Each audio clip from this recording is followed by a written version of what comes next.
con fines de explotación sexual, para que sirvan de apoyo a la detección de casos, en la detección y en la atención también de posibles víctimas, para que tengan el conocimiento necesario de lo que representa este delito y puedan realizar denuncias seguras ante las autoridades por este grave flagelo que nos afecta en República Dominicana.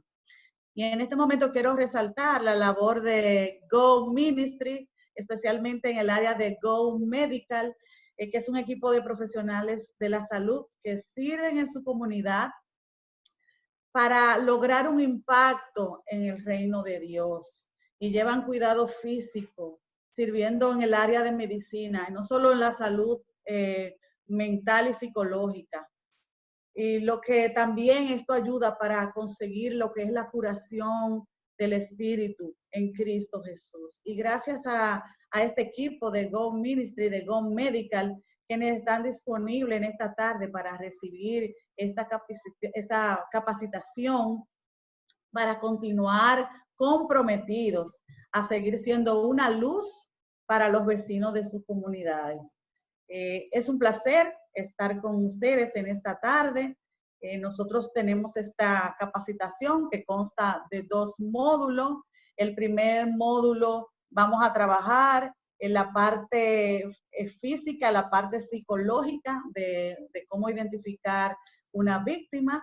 Y luego en el módulo número 2 vamos a trabajar ya lo que es el delito, cuál es la base legal de este delito de la trata y de la explotación sexual comercial y cómo hacer denuncias seguras.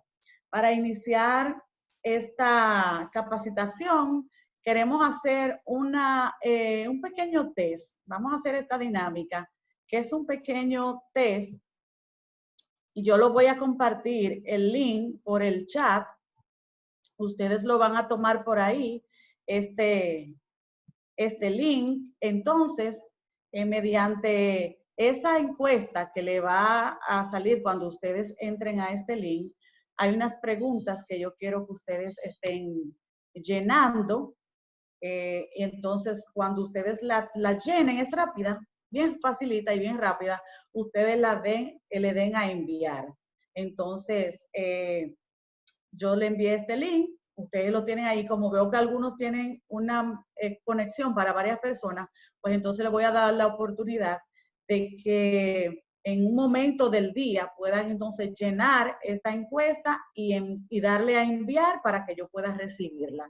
Esta es una encuesta inicial, previo al taller.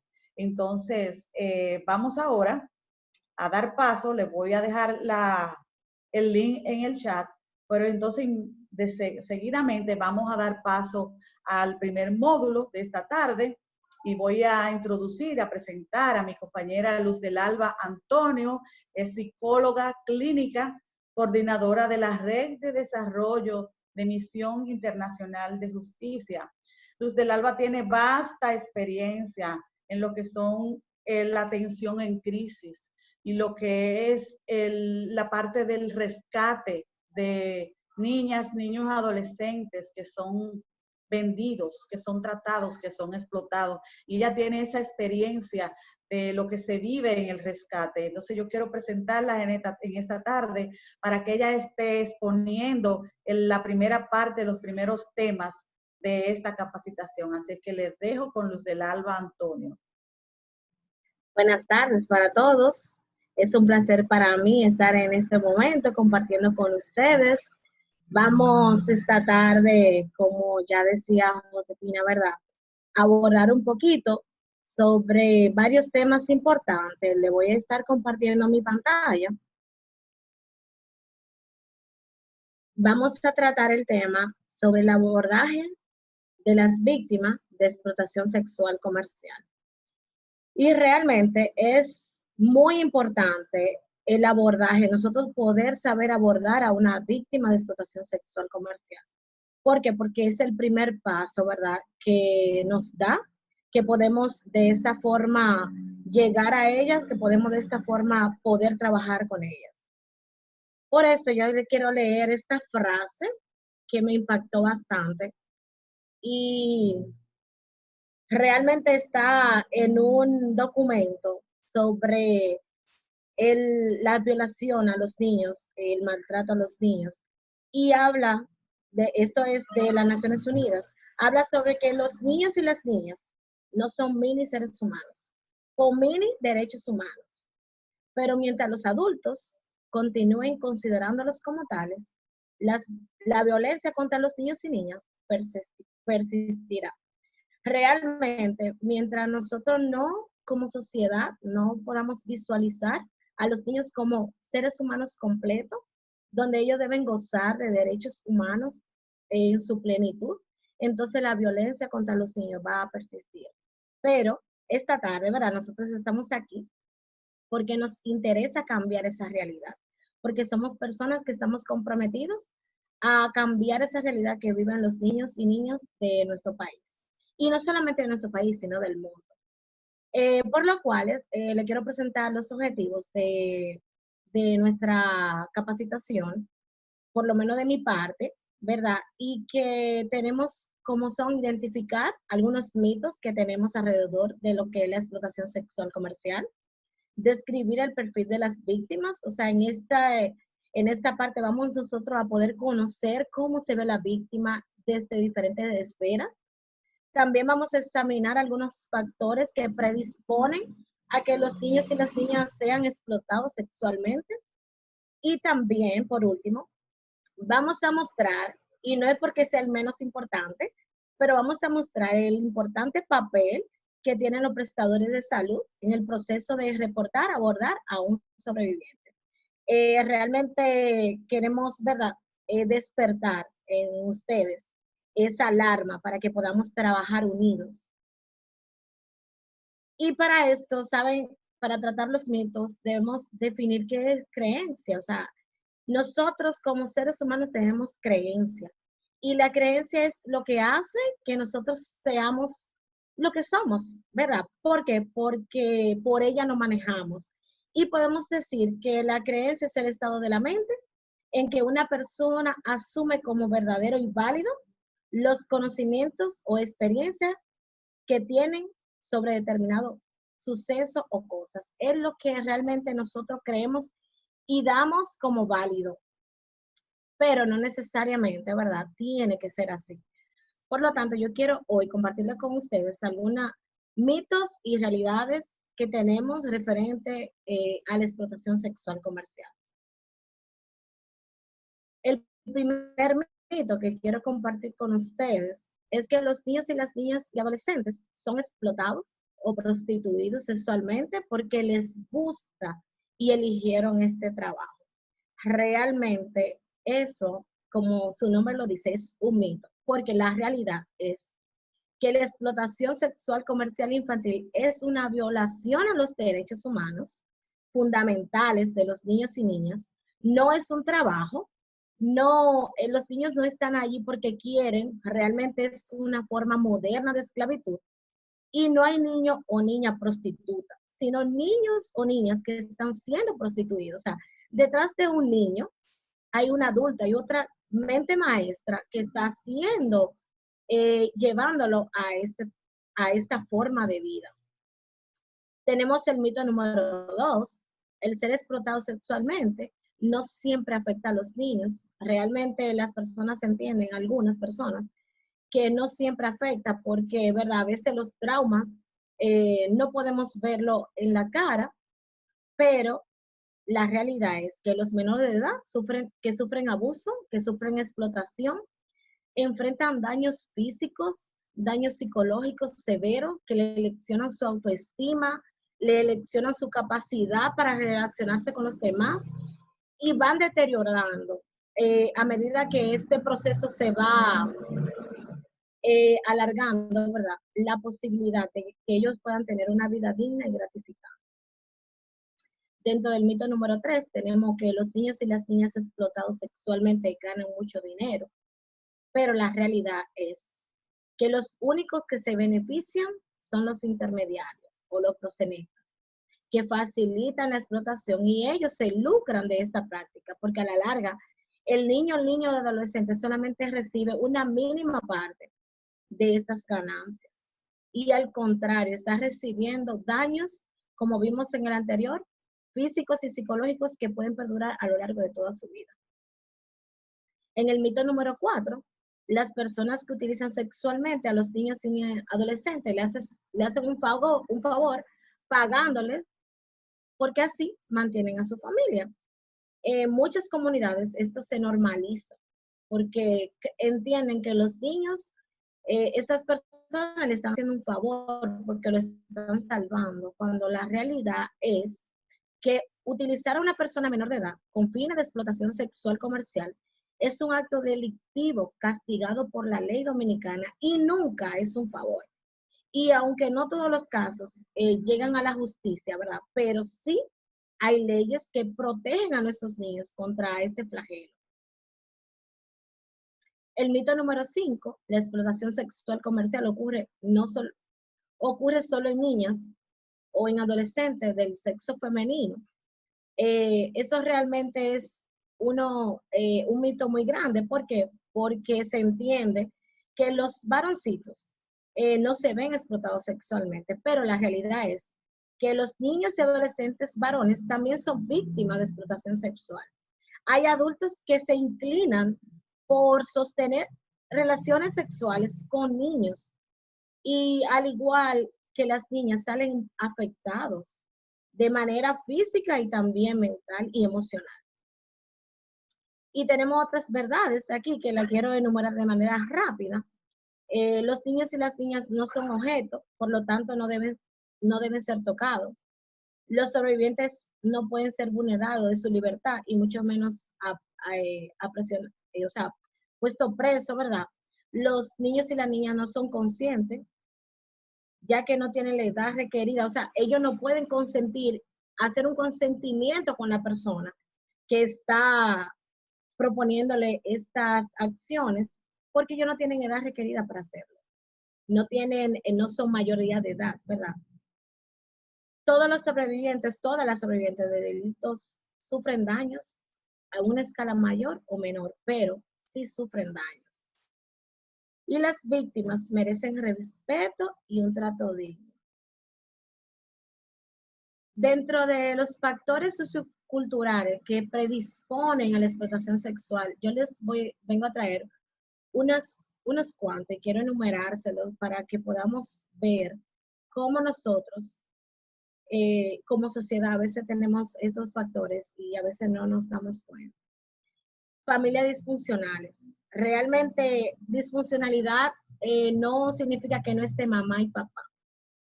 Disfuncionales porque no funciona. A veces está mamá y papá, pero ninguno de los dos tienen una función en esa familia, no ejercen la influencia que deberían ejercer. O a veces solamente está papá o está mamá y no están los cuidados necesarios para este niño o esta niña o el adolescente. También tenemos la explotación económica laboral a temprana edad. En nuestro país, lamentablemente, eso es como el pan de cada día. Vemos muchos niños que a temprana edad están en las calles laborando, limpiando botas, vendiendo cosas.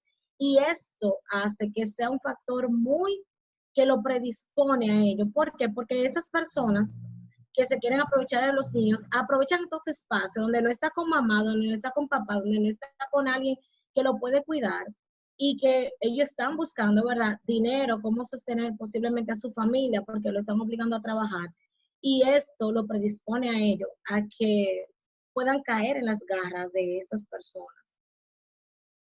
También tenemos el desarrollo de la tecnología y la comunicación, que ha sido tan bueno porque por ella hoy día nosotros, ¿verdad? Ustedes allá en sus casas y yo aquí, podemos compartir este tema, pero también esto hace vulnerable a nuestros niños porque a través de las redes se comparten cosas que vulneran la intimidad de los niños. Fotos, se comparten videos también sexuales con contenido sexual con niños y hace que ellos sean más predisponentes a que puedan caer y tener contacto con personas que ya están buscando tener contacto con niños para entrarlo en este mundo de la explotación sexual comercial.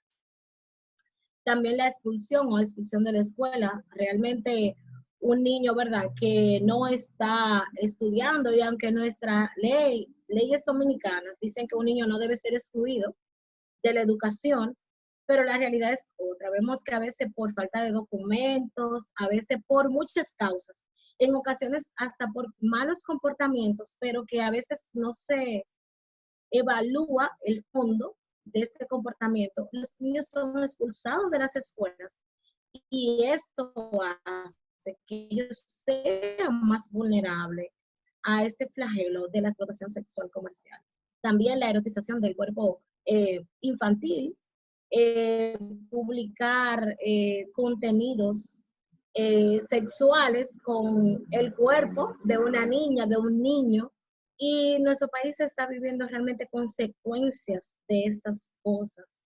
Como pudimos ver, ¿verdad?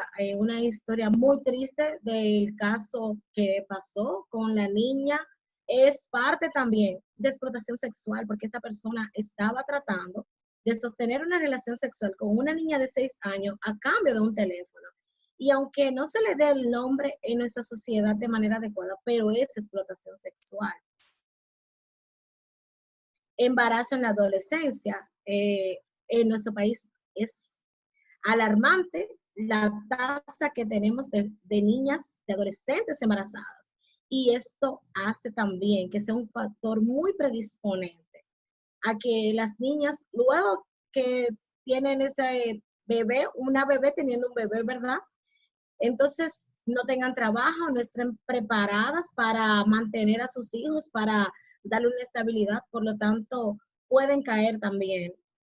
Son presas fáciles porque esas personas buscan, ¿verdad?, este perfil para lograr que ya entren en este mundo de la explotación sexual comercial. Y también el matrimonio a temprana edad. Realmente República Dominicana ocupa el primer país en la región con más casos de matrimonio infantil registrado, según un estudio de UNICEF. Y hoy, justamente hoy, se celebró una audiencia, ¿verdad? Y JM impuso un recurso de inconstitucionalidad respecto al matrimonio infantil.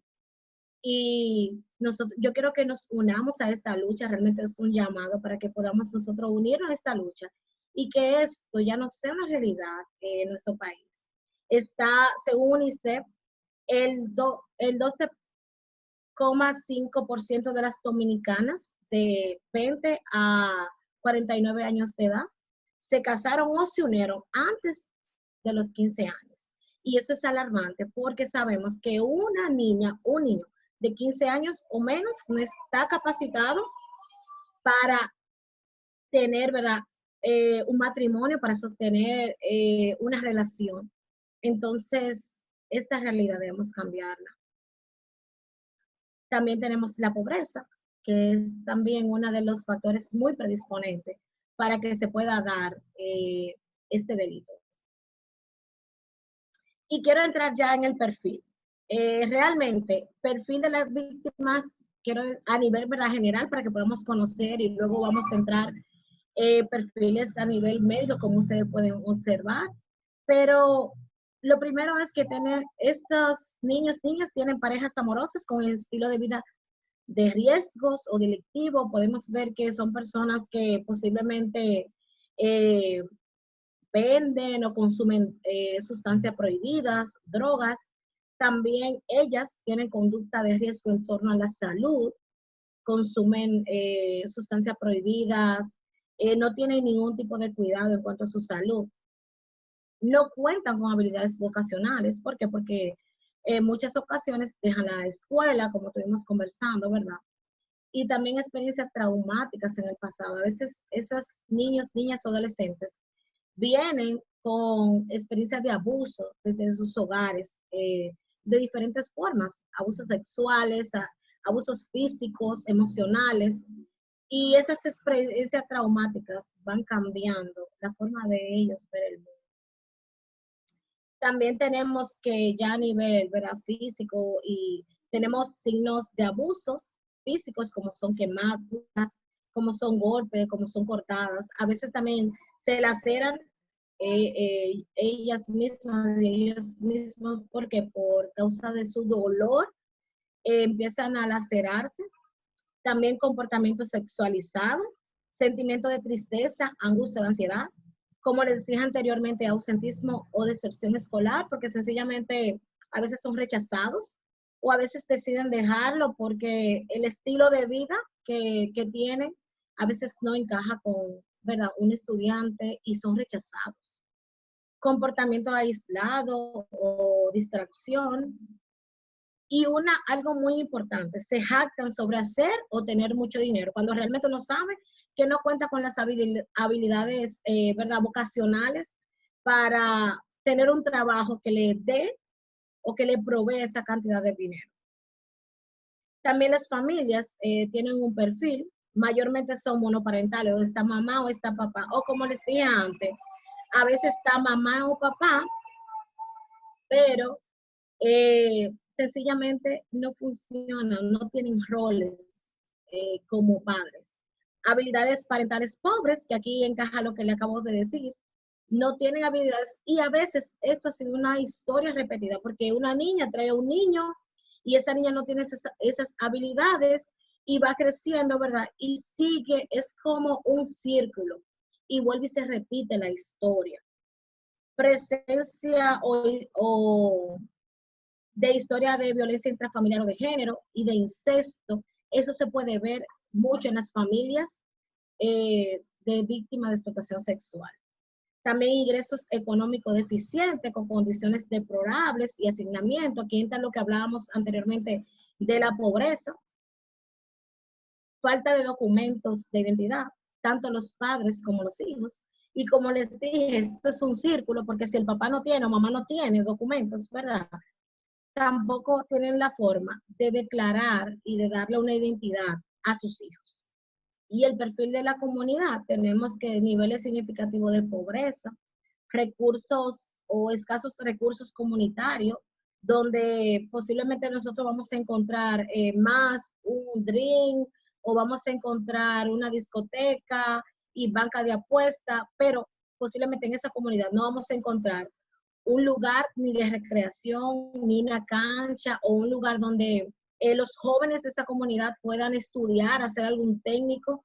Esas comunidades normalmente carecen de esos recursos comunitarios tan importantes.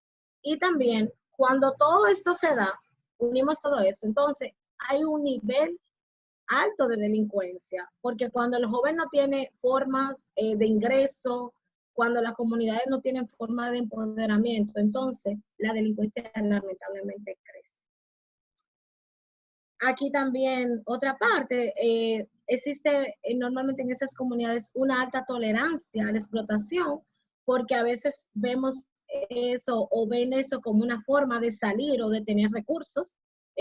Presencia de agentes inductores, como les dije también, presencia de bares, de colmadones, donde las niñas entonces, como no tienen otra cosa para hacer, trabajan ahí.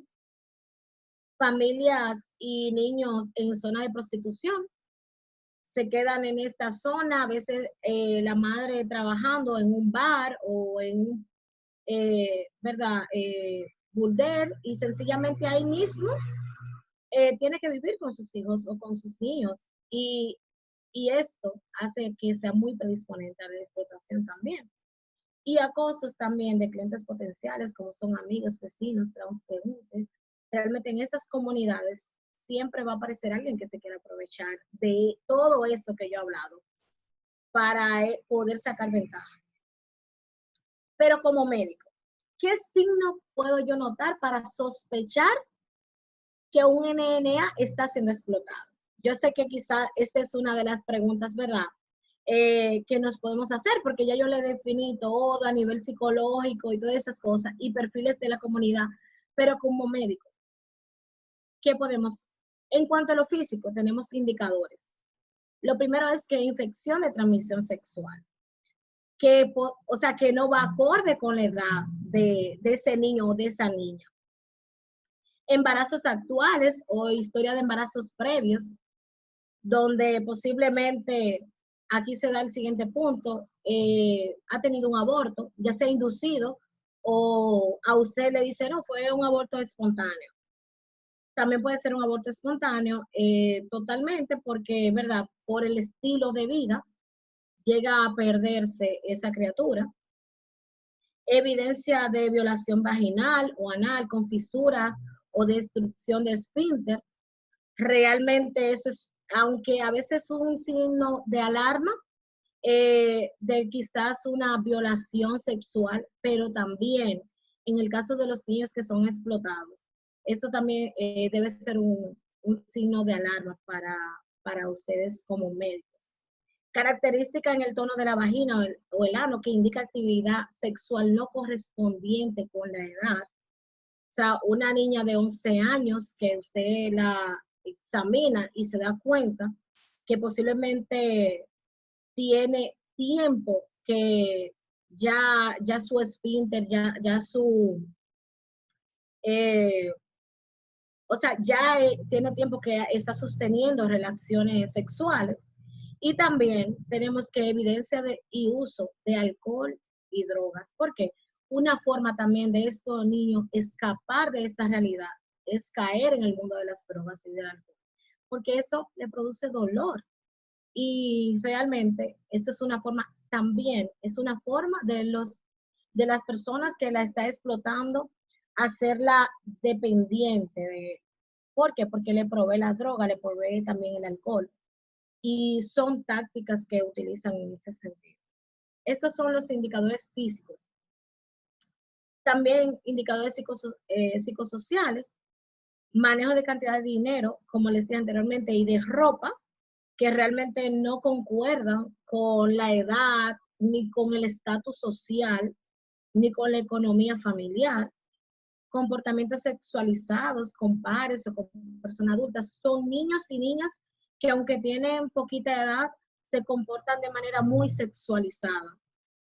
Comportamiento autodestructivo, como les dije, a veces también cuando usted la puede examinar, puede encontrar cortadas a veces en las manos o en sus muñecas o en parte de su cuerpo que fueron ellos mismos que se lo hicieron.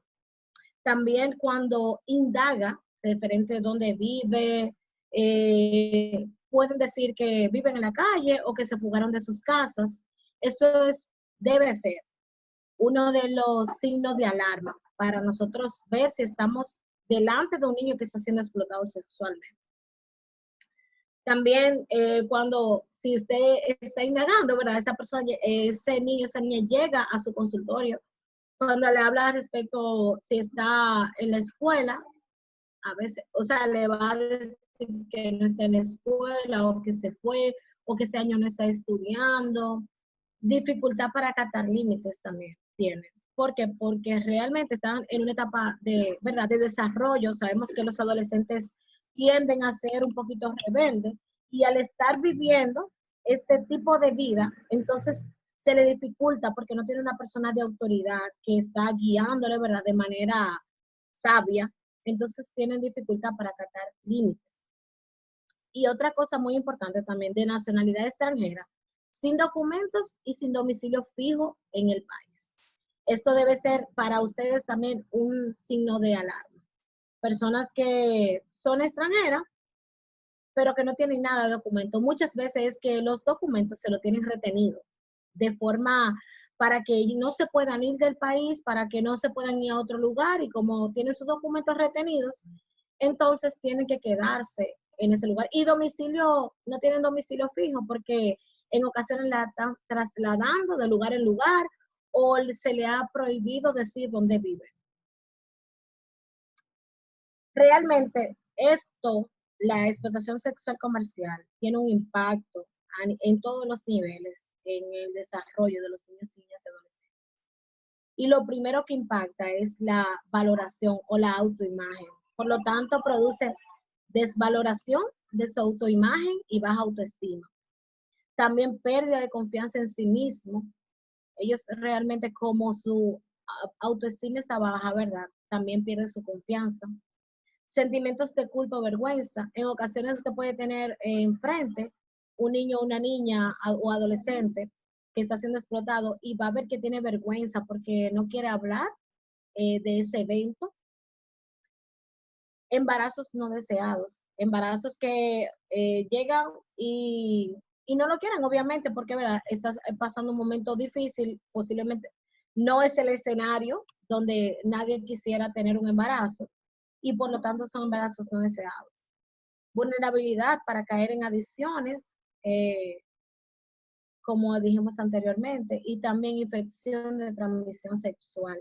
Esto es, normalmente se encuentra en esos niños que tienen diferentes infecciones de transmisión sexual, debido a la cantidad de personas con las que han estado sosteniendo relaciones, donde no tienen cuidado, donde todavía no saben cuidar su cuerpo de manera adecuada, y el adulto que está detrás de ellos tampoco lo cuida. Entonces, también podemos encontrar violencia física, golpeados, también violencia verbal, psicológica por parte de su perpetrador. Todo eso impacta en el desarrollo que tienen los niños y niñas adolescentes. Y dentro de las estrategias para nosotros poder tener una interacción con una víctima, debemos saber que debemos respetar nosotros pensar en las prioridades nuestras o lo que nosotros pensamos que es primero. No, debemos pensar en qué ella entiende que es inmediato. Si es su salud, si es comer, si es quizás en ese momento algo de ropa, pensar en esas prioridades inmediatas. Crear un espacio seguro para si esa persona, ese niño, esa niña desea hablar, desea poder desahogarse, ¿verdad? Tenga un espacio seguro. Ser empáticos, tratar de colocarnos en el zapato de ese niño, de esa niña, proveer información sobre su proceso médico. Eso es muy importante. ¿Por qué? Porque a veces, como dijimos en la frase inicial, ¿verdad? Pensamos que son mini humanos y que por lo tanto no tienen mini derechos. No, realmente, al igual que un adulto, tienen derecho a saber qué viene después, si me hicieron este análisis, vamos a suponer para detectar si yo tengo alguna infección de transmisión sexual, ¿qué viene después? ¿Quién me lo va a comunicar? ¿Cómo va a pasar todo? ¿Qué tratamiento, posible tratamiento pueda tener? Y todo eso es muy importante, porque eso también baja el nivel de ansiedad que tenga esa persona. Y posiblemente la primera interacción de manera, de buena forma que tenga este niño o esta niña va a ser con usted, porque viene de un lugar que está siendo maltratado. Insistir en asegurar a la víctima que él o ella no está en problemas. Esto en caso de que quiera hablar. Si usted recibe una víctima de explotación sexual comercial y cuando usted empieza a ver, ¿verdad? Esos signos que ya yo le expliqué y esta persona, este niño, esta niña decide hablar, entonces debemos insistir que no va a estar en problema porque recuerde que viene asustado, viene posiblemente con amenazas, quizás la persona está fuera esperando y todo eso está en su mente, ¿verdad? Entonces debemos darle confort para que sepa que está seguro. Aquí de nuevo, ofrecer confort, no control, que se sienta abierto si quiere hablar, ¿verdad? Si no, a respetar, darle tiempo para pensar. A veces no vamos a obtener inmediatamente todas las respuestas, así que ellos tienen que pensar y nosotros debemos respetar esa parte. Permanecer sensible ante la presentación o apariencia, si viene mal vestido, si está quizá bajo peso, permanecer nosotros sensibles ante esta presentación y evitar emitir juicios sobre la historia de la víctima. Es muy importante. Y aquí yo le voy a algunas reacciones que pueden tener una víctima de explotación sexual comercial. Cuando usted la aborda, puede tener hostilidad, puede presentar, ¿verdad?, ser agresivo, no estar totalmente dispuesto a cooperar. Como les dije, ¿verdad?, tiene historia y cada comportamiento tiene una razón. Y puede ser de que sea su forma para defenderse y no decir la verdad. También cambio de historia o de declaración, quizás empieza a decir una cosa y después, no, eso no es así, de esta forma, porque tiene miedo, porque está arreglando la historia para ver si no perjudica a la persona, en ocasiones porque tiene un vínculo con su agresor, incapacidad para proporcionar una narrativa lineal clara, o sea, a veces empieza de atrás para adelante, o sea, no le dice de manera clara porque no tiene una narrativa clara de las cosas que pasaron o de lo que está viviendo. Dificultad para explicar lo que ocurrió o sencillamente rehusar hacerlo. Como les dije, ¿verdad? Se le dificulta un poco poder hablar totalmente. También puede quedarse entumecido o paralizado al explicar los hechos, como pensando o sencillamente no reaccionar. Y respuestas emocionales inapropiadas. Posiblemente le esté contando algo muy triste y se esté riendo. Y usted no puede entenderlo. Porque sencillamente no tienen las respuestas emocionales apropiadas para ese momento. O está nervioso, pero lo demuestran de forma que nosotros no podemos entender. Factores que impactan en ese comportamiento. Realmente a veces hay enlace con el agresor y porque ha utilizado tácticas emocionales, psicológicas o coerción física y por lo tanto esto hace un impacto en esto, o sea, en todo lo que hablamos, en todo aquel comportamiento que ellas pueden tener o ellos pueden tener. Uno de los factores es esto, el enlace que puedan tener con el agresor. El impacto también dentro de estos factores, también la vinculación afectiva por el trauma, sencillamente una experiencia repetida de terror y de alivio que resulta de intensa dependencia. Esta persona ven o estos niños ven realmente a su agresor a veces como su salvador, porque tienen por el trauma que han vivido, tienen una vinculación afectiva y lo ven como que lo salvó o como que le está ayudando, cuando la realidad no es así. Y también el miedo a ser arrestado, a las amenazas que tiene su perpetrador y una cosa muy importante también, necesidades económicas de su familia. A veces como están, ¿verdad?, manteniendo su familia, sosteniendo su familia, por esto, por esta actividad, tiene miedo de perder, ellos entienden que es una oportunidad para sacar adelante a su familia cuando realmente no es así. Cuando hablamos de revictimización, realmente hablamos de que implica la respuesta que da nuestro sistema. Y las víctimas de explotación sexual tienen vinculación con una gama de servicios de nuestro sistema y va a depender de nosotros, de lo que le ofrecemos ese servicio, como si revictimizamos o no, en este momento de crisis, en este momento que nos solicita nuestro servicio. Va a depender cómo nosotros demos ese servicio, que esta víctima va a ser revictimizada. Y hablando ya del cuidado que nosotros debemos tener, cuidado informado del trauma, debemos de saber que la recuperación de un trauma empieza a partir de las relaciones. Realmente, para ellas recuperarse o ellos recuperarse de este trauma, de todo esto que han vivido, necesitan forjar nuevas relaciones que sean estables y que sean relaciones buenas, que le puedan guiar. Nosotros tenemos que reconocer que todo comportamiento tiene un significado. Debemos saber de que la hostilidad, como le presenté ahorita, tiene un significado para esa víctima. Comprender también los síntomas como una forma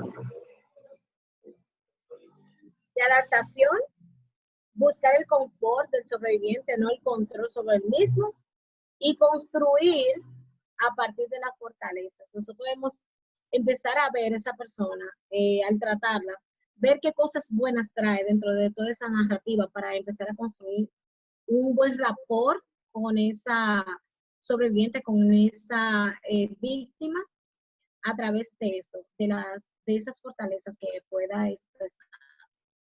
Y realmente aquí yo le quiero presentar un pequeño diagrama de cómo se puede ver una atención integral para un niño, una niña que ha sido explotado sexualmente. Lo primero es que, de verdad, la atención integral a la salud. Lo primero es saber nosotros detectar, tener una detección y captación efectiva. También se necesita una evaluación de manera integral de la salud. ¿Por qué? Porque tenemos que descartar si tiene alguna ITS, tenemos que posiblemente hacer análisis de sangre para ver si hay anemias, otras cosas que podemos descartar, es verdad, a través de sangre. Tenemos también que, si se necesita alguna sonografía, o sea, una evaluación integral de la salud. También necesitamos la atención de los efectos de la explotación sexual en la salud, que se puedan ver, o sea, no solamente a nivel físico, sino también a nivel emocional, que se puedan atender esos efectos que tiene la explotación sexual.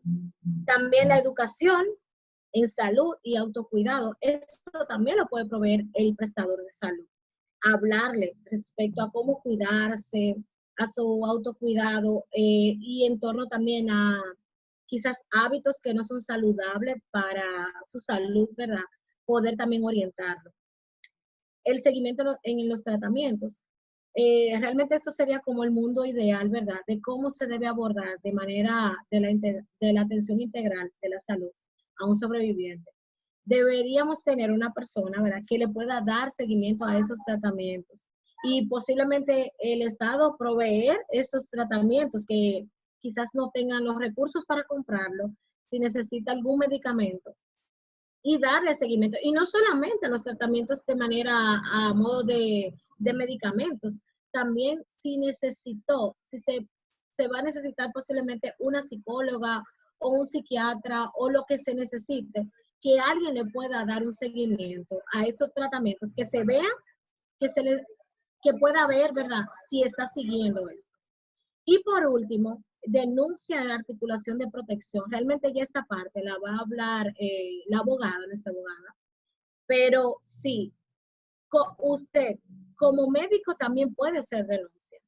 Y como les dije, ya Mildred va a abordar más esto. A veces no se hacen por miedo a represalias, por miedo a romper el secreto profesional, pero debemos saber que cuando la vida de una persona está en juego y realmente cuando un niño está explotado sexualmente, su vida está en juego y no solamente física, su salud también emocional está en juego, su salud también espiritual está en juego. Entonces debemos saber nosotros poder, ojalá ese sea el mundo ideal, ¿verdad?, de que las atenciones integrales a la salud de los sobrevivientes de las víctimas de explotación sexual pueda ser así, pero dentro, yo le quiero dejar como esta gráfica, dentro de esta gráfica, lo que usted entienda que puede hacer, que le pueda dar seguimiento, yo le invito para que lo haga, porque esto sería la forma adecuada como se le debe a ello atender a nivel de salud. Bueno, nada, realmente ya me he tomado un buen tiempo. Gracias, estoy muy contenta de haber podido compartir con ustedes estos conocimientos. Espero que, verdad, podamos, le queden en sus corazones, que podamos ponerlo en práctica y estoy aquí para cualquier pregunta. Gracias, Luz del Alba, por esta intervención con muchos conocimientos que son valiosos, principalmente para el personal que se maneja atendiendo posibles víctimas que se acercan a la consulta, que se acercan buscando un servicio médico y una buena manera de identificar situaciones con todas estos puntos que tú resaltas.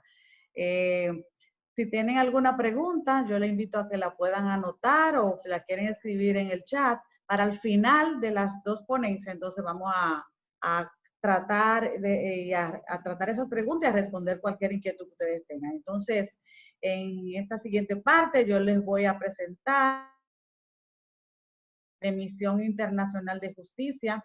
Mildred también tiene mucha experiencia litigando los casos de nuestras sobrevivientes ante los tribunales. Así es que Ella sabe esta parte con toda experiencia, esta parte de litigar, esta parte de defender, esta parte de luchar para que se haga justicia a las sobrevivientes de trata y a las sobrevivientes de explotación sexual comercial. Así que en este momento le dejo con Mildred para que tenga el módulo 2, que es la base jurídica de la trata y de la explotación sexual comercial.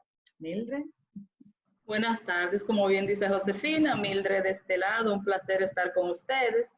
Hay algunos que quizás les vi la vez que fuimos a Santiago, que tuvimos un taller allá, por ejemplo a Niurka la recuerdo, un placer saludarle.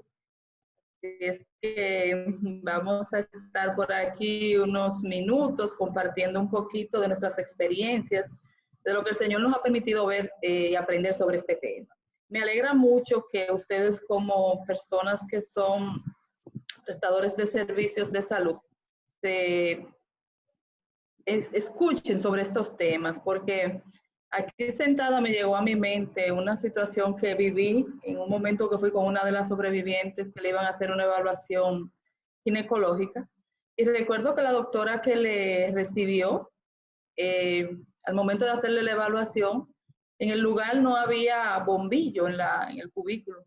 Y ella con la puerta abierta, donde habían más personas, intentaba hacerle la evaluación ginecológica a la chica.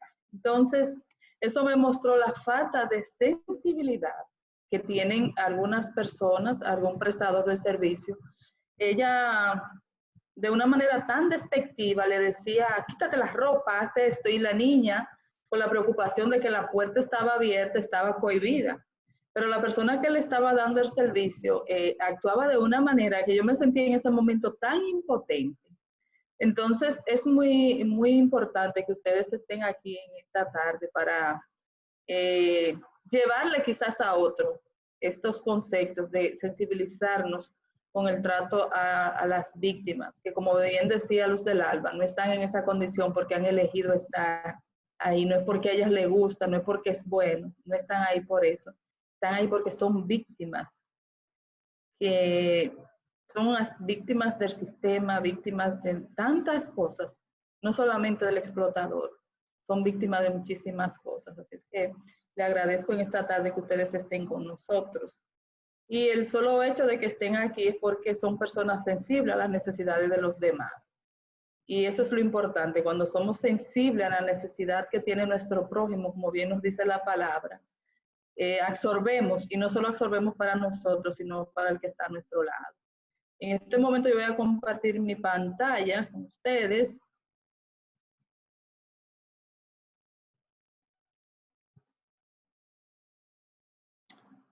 Y vamos a estar hablando un poquito de este tema que bien ha dicho Josefina, es el marco jurídico de la trata de personas, la explotación sexual comercial y los derechos humanos que tienen nuestras víctimas. Los tenemos todos.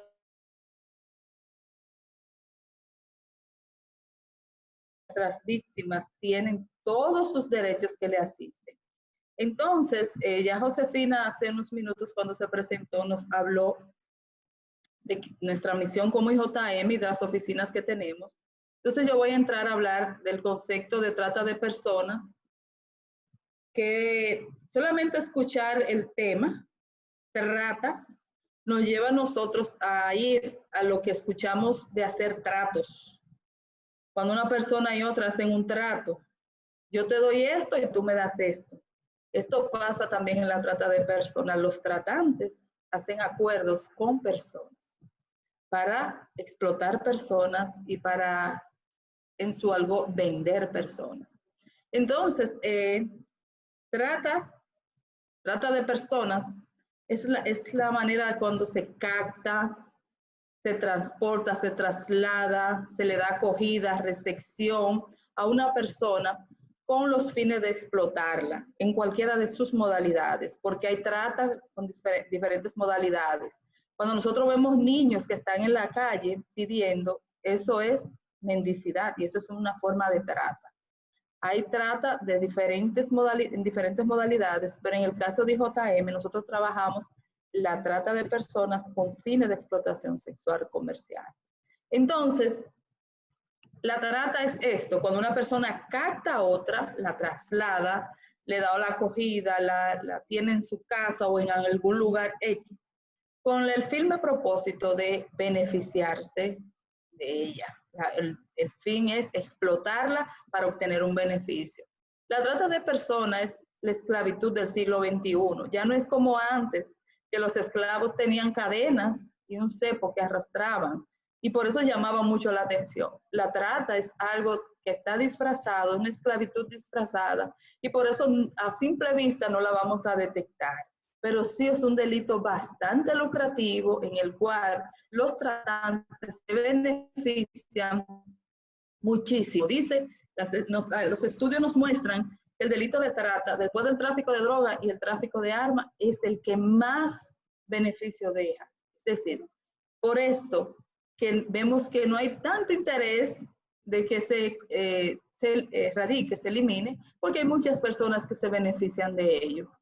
Pero nosotros, enfocados en nuestro deseo de que las víctimas sean protegidas, luchamos en contra de este flagelo y le agradecemos a ustedes que si están aquí es porque tienen el interés de hacer lo mismo. Los elementos para que se configure el delito de trata de personas, tenemos los verbos rectores, que es cuando la persona capta, como decía ahorita, cuando la persona transporta, cuando la persona traslada. Hay momentos en los cuales dicen, pero transportar y trasladar no es lo mismo. Preguntan si es lo mismo. Trasladar es cuando la tienen, por ejemplo, en un bar en Santiago, y ellos dicen, ya esta mercancía está vencida, o como en el algo popular de ellos dicen, ya está explotada para ese público, y la sacan de Santiago y la llevan a un bar a Puerto Plata. O un bar en el mismo Santiago, la tengo en tal sitio y la llevo a otro. Ese es el traslado. Cuando se la cogen, que la tienen en un lugar en el que ellos decidan que debe estar esa persona y bajo las condiciones que ellos dicen, y cuando la reciben, la receptan. También los medios son bajo amenaza, el uso de la fuerza, la coacción, el rapto, el fraude, el engaño, abuso de poder, abuso de situación de vulnerabilidad y pagos. El abuso de la situación de vulnerabilidad es algo que vemos siempre, siempre, siempre, siempre. Por ejemplo, en el caso de las venezolanas, ustedes saben que al su país tener tantas situaciones como las tiene, las venezolanas vienen aquí y por esa condición, y algunas las captan en su país y las traen, y bajo la condición que ellas están de vulnerabilidad, ellas aceptan venir aquí. Pero ellas no vienen aquí porque quieren venir a hacer eso. Ellas vienen aquí porque tienen una condición de vulnerabilidad, de necesidad, son engañadas, están aquí bajo condiciones que no son las que ellas quisieran. ¿Cuál es el fin? La explotación, beneficiarse del cuerpo, beneficiarse económicamente del cuerpo de una persona.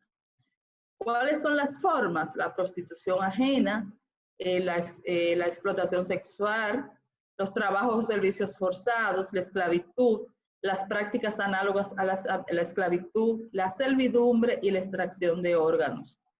Si usted dirá, por ejemplo, ¿y qué es la servidumbre? Vamos a decir, a veces nosotros nos preguntamos.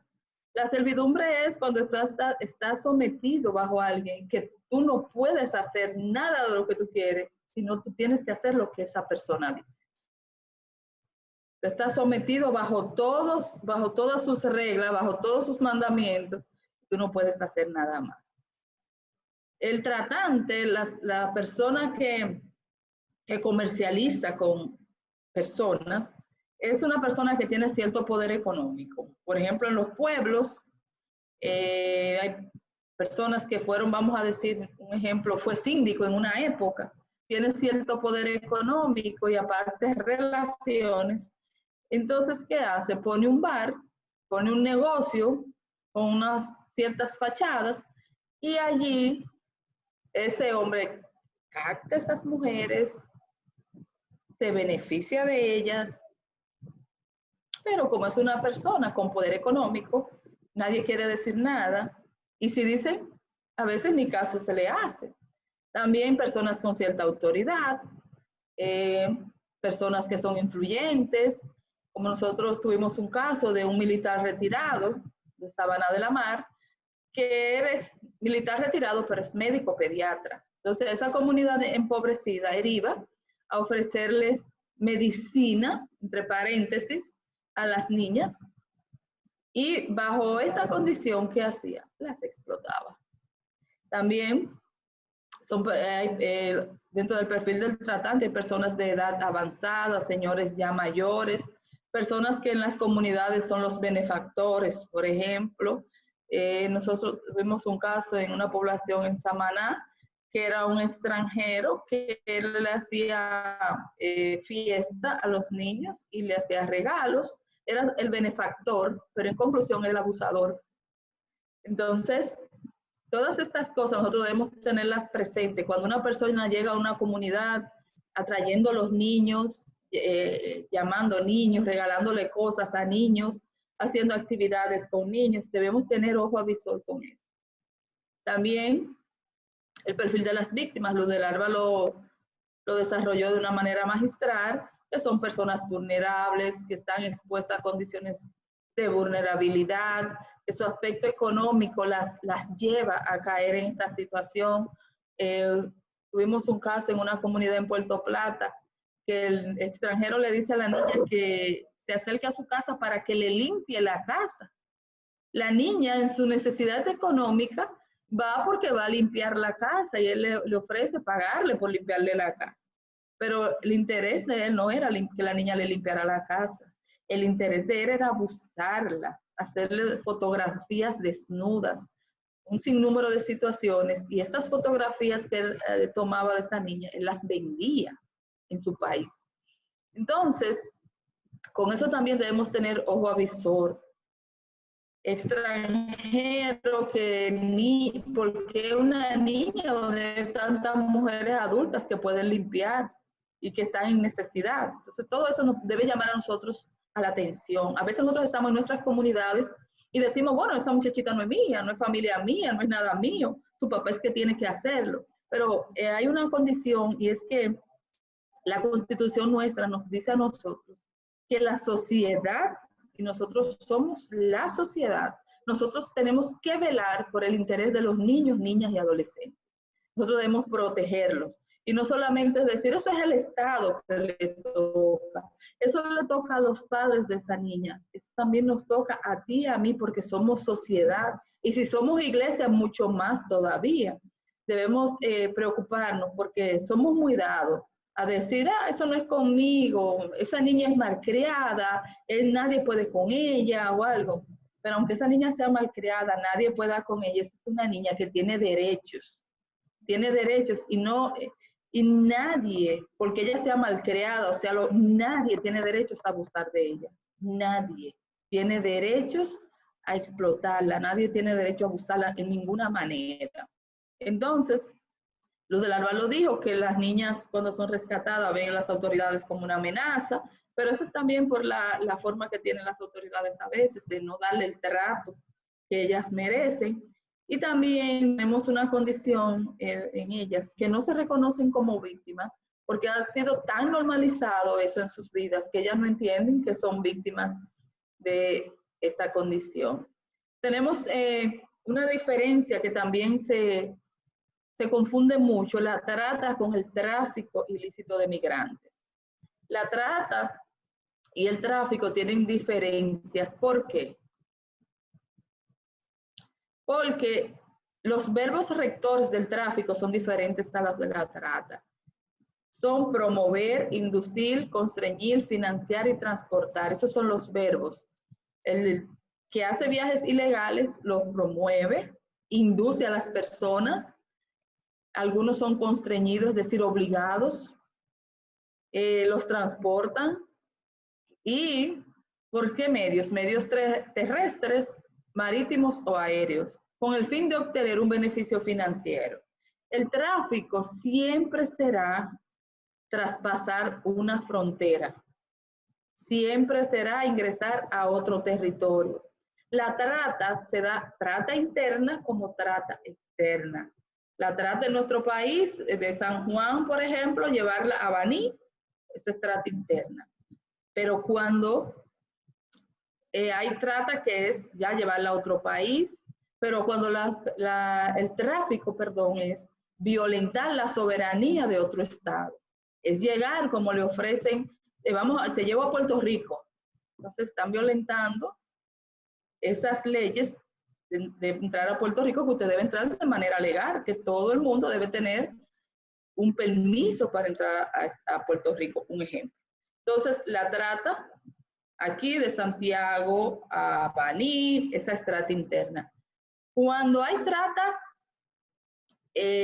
ya para otras fronteras, cuando hay tráfico, perdón, a otras fronteras, casi siempre hay trata. Casi siempre, cuando hay tráfico ilícito de migrantes, estas mujeres las llevan y les dicen, mira, te vamos a hacer, como antes decían, un machete. Te hacemos un machete, te llevamos a tal país, por ejemplo a Panamá, allí tú vas a fregar, a trabajar en un restaurante. Mentira, cuando llegan allá, es otra la condición. Son mujeres que son encerradas en lugares, expuestas a un sinnúmero de maltratos, a un sinnúmero de situaciones que no fueron por las cuales ellas se movieron de su lugar de origen. Entonces ya les dije la diferencia, que en la trata de personas la persona es engañada. En el tráfico yo consiento montarme en la yola, yo digo que sí y me monto en la yola.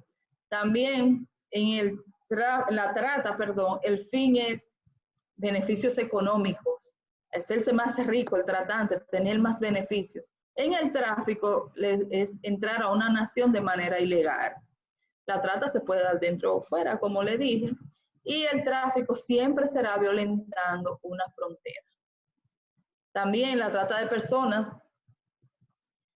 son violentados sus derechos fundamentales de la dignidad, la integridad, la libertad, y en el tráfico se violentan los derechos del Estado, la soberanía de un Estado que tiene todo el derecho de decir quién puede entrar y quién no puede entrar a su país.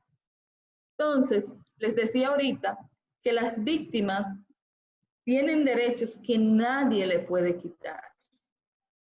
Entonces, a veces, porque una chica sea víctima, como decía Luz del Alba, no la quieren inscribir en la escuela. Ese es un derecho que nadie se lo puede quitar, porque hay los derechos humanos, hay derechos fundamentales que le asisten a toda persona que haya nacido, que nadie se lo puede quitar, no importando la situación, perdón, en la cual se haya encontrado. Es tan así que las personas que están presos tienen unos derechos, tienen sus derechos que hay que respetárselos. Y usted dirá, pero él cometió un delito, pero cometiendo esos delitos, hay derechos que le asisten, que nadie se los puede quitar. Eso mismo pasa con las víctimas. Las víctimas están en la misma condición. Para la misma condición, no importando. Mire, un día yo fui a un rescate y cuando yo vi que el policía que fue a asistir, lo que hizo fue que agarró a la víctima, a una niña que era explotación, agarró a esa niña y la besó en la boca, porque él empezó a decir un sinnúmero de cosas de ella, ella aquello. Eso es algo indignante. Entonces, la dignidad de una persona no se pierde, no importando la condición en la que se encuentre, porque la dignidad es lo que nos permite desarrollarnos como persona.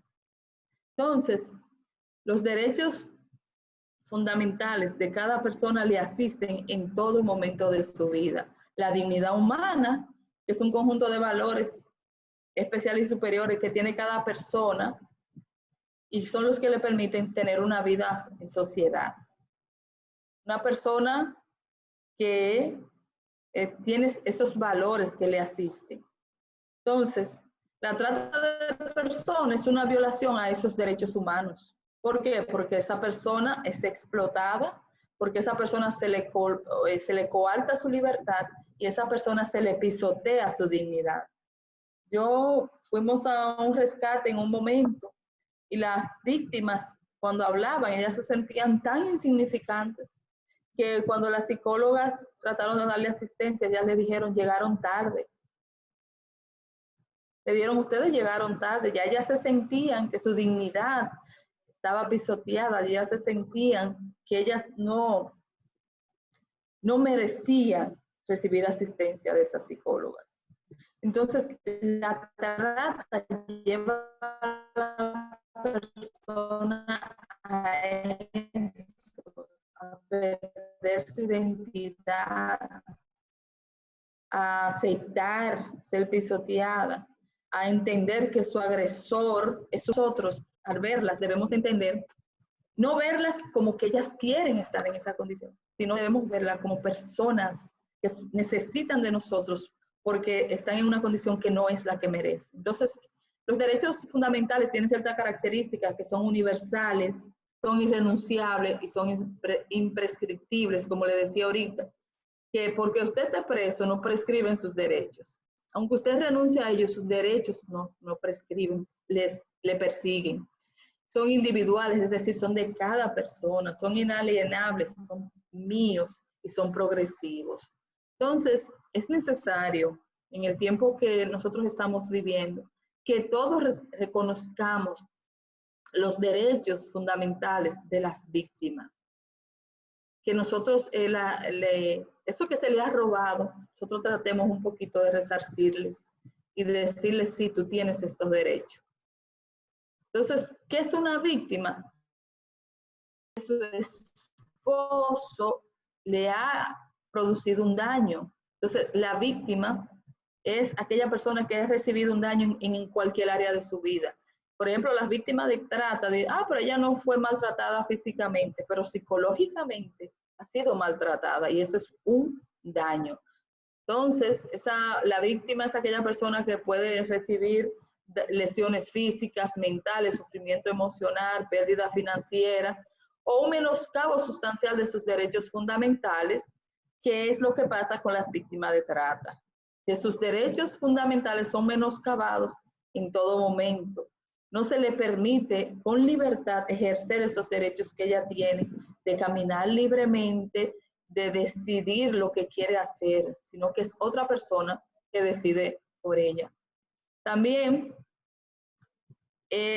como les decía ahorita, se lesiona su dignidad, son expuestas, su dignidad está, para ellas se sienten, está todo por el suelo. Entonces, la dignidad es irrenunciable. No importando que porque yo haya sido víctima, no, porque ella permitió, ella aceptó trabajar en este bar, ella aceptó esta condición. Eso no exonera al tratante de su pena. No lo exonera, porque esa chica o esa niña o esa mujer, principalmente las adultas, consienten, pero ese consentimiento está viciado porque ellas han sido engañadas. No es lo mismo que a mí me digan, mira, te voy a llevar a Barahona a trabajar en una panadería, yo acepto ir a la panadería. Ahora, cuando yo llegue a Barahona, me cambian las cartas y me dicen, este no es el juego, no es en una panadería. Lo que hay es esto, aquello y lo otro, y tú no puedes moverte, tú esto, tú aquello y tú lo otro. Entonces, yo consentí, pero no consentí a lo que él me está llevando a hacer. Yo consentí trabajar en la panadería, pero yo no consentí bajo ninguna circunstancia que yo iba a trabajar con hombres. Entonces, por eso nosotros tenemos que tener cuidado al momento de señalar y decir, ella quiso, si ella quiere, porque no es lo mismo cuando tú quieres hacer algo, decides hacer algo conociendo las condiciones, a cuando tú decides hacer algo, cuando las condiciones te son ocultas. Cuando le dicen no, como las que llevan al extranjero, tú vas a trabajar en una casa de familia haciendo esto y esto, y cuando llegan allá, le quitan su pasaporte, las tienen en un lugar donde están a merced de otra persona, como vimos en un caso, en una capacitación que estuve, que le ponían aquí un código de barra en el cuello, es decir, eran propiedad del tratante. Era como hacían antes en los campos, que le ponían un sello a la vaca, una estampa. Entonces a la persona se le estaba tratando así, se le pone un sello, pero esa muchacha no fue a Panamá, no fue a Isla Caico, a eso, no fue eso lo que ella le dijeron. Entonces todo el mundo diría, pero ella consintió ir a trabajar en una casa de familia, ella no consintió ir a trabajar en un burdel. Entonces por eso es que tenemos que tener mucho cuidado de que a veces en los tribunales nosotros nos encontramos con eso, pero ella quiso. Y si ella quiso, y eso es en el caso de las adultas que dicen que quiso, y una menor de edad que a ti te digan que ella quiso, los menores de edad no tienen decisión. Los menores de edad no saben lo que están haciendo. Los menores de edad, otros deciden por ellos. Entonces, no, que ella tiene 17 años, ya no sabe lo que está haciendo. Está en una edad que se dice adolescencia, es que adolece de muchas cosas. Le faltan todavía muchas cosas para ella saber que está tomando la decisión correcta. Entonces, esto es más que todo un llamado de que tengamos ese cuidado de nosotros encasillar y decir, ella quiso, eso se lo buscó. Ah, pero el juez lo condenó a él, pero ella quiso. No, el juez lo condenó a él porque la engañó. Ella no quería hacer eso. Entonces, nosotros tenemos una ley 137-03, que es la que regula la trata de personas y el tráfico ilícito de migrantes en nuestro país. En el año 2013 se creó una procuraduría especializada contra la trata de personas y el tráfico ilícito de migrantes. Nosotros hasta ese año no teníamos un departamento especializado que persiguiera estos casos. Es por eso que estaba este delito tan normalizado en nuestro país, porque se confundía con otros casos, no se daba el trato que merecía el tema. Después, desde el 2013 en adelante, se creó esta Procuraduría Especializada y el tema se le ha dado la vigencia, quizás no la que tiene, pero se le ha dado un poco más de vigencia, quizás no la importancia que tiene, pero se le ha dado un poco más de vigencia. Entonces se creó esa Procuraduría, creó una comisión interinstitucional contra el tráfico ilícito de migrantes y la trata de personas, y se creó una unidad antitráfico de migrantes y trata de personas de la Policía Nacional. Estos estamentos se han ido creando, como les digo, después del 2013, donde se ha entendido que este delito tiene una importancia capital.